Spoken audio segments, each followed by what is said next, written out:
राज्याच्या ऊर्जा राज्यमंत्री मेघना बोर्डीकर यांनी चंद्रपूर जिल्ह्याचा दौरा केला। दरम्यान त्यांनी चंद्रपूर औष्णिक वीज केंद्राची पाहणी केली।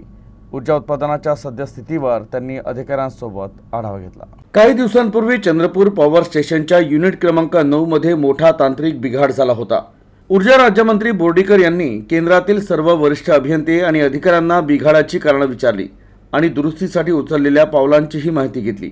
चंद्रपूर मेगा थर्मल पॉवर स्टेशनचे काही युनिट जुने झाले आहे, तसंच कालबाह्य झाले आहे। भविष्यात त्या ठिकाणी नवीन संच बांधण्याचा प्रस्ताव सरकार विचाराधीन आहे, असं तपासणी दरम्यान बोलताना राज्यमंत्री बोर्डीकर यांनी स्पष्ट केलं। मागे एका